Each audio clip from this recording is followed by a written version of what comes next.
Jambo la 5, ni wakati sahihi wa nchi yetu kuwa na baraza la vijana la taifa ili waweze kukaa kutatua masuala yao na kupeleka mapendekezo kwa serikali kuyafanyia kazi.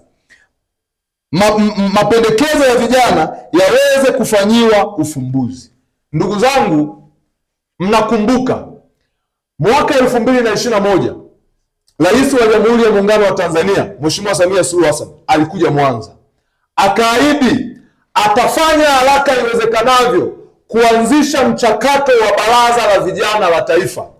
Baraza la vijana la taifa ni chombo huru ambacho kinakusanya makundi yote ya vijana.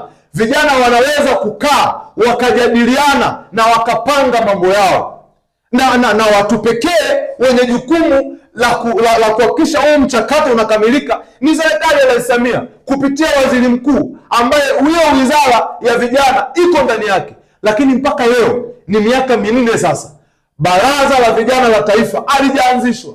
Maoni ya vijana, mapendekezo ya vijana, kero za vijana bado haziwezi kukusanywa zikawakilishwa kwa serikali. Tunaona hata wawakilishi wetu bado hawaendi kusemea masuala yanayogusa vijana.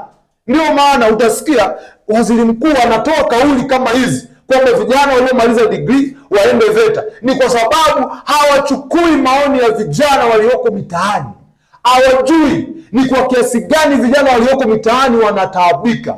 Ni wakati sahihi wa kuhimiza serikali ya Rais Samia kuanzisha baraza la vijana la taifa ili vijana wa nchi hii, bila kujali itikadi zetu za vyama, tuwe na uwezo wa kukutana, kupanga mambo mbalimbali na mipango mbalimbali, kupeleka serikali kama mapendekezo, ili vijana tuweze kujipangia mipango inayoweza kutekelezeka na inayoweza kujibu matatizo na kero zetu kama vijana.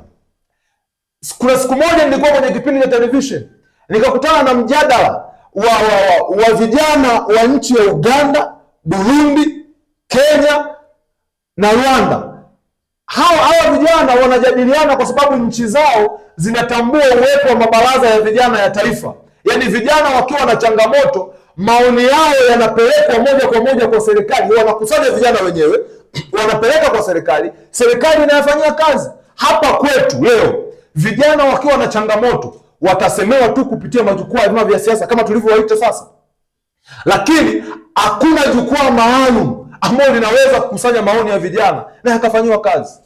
Kwa hiyo tunaitaka serikali ianzishe baraza la vijana la taifa ili vijana tukutane, tujadiliane, tupange masuala mbalimbali yanayohusu maisha yetu. Kama mnaona kuna watu wanaitwa NETO, wanaamua kuanzisha kikundi chao ambacho wanajadiliana hatima yao ya kupata kazi, kwa sababu hakuna platform maalum ambayo vijana wanaweza kuzungumza mambo yao.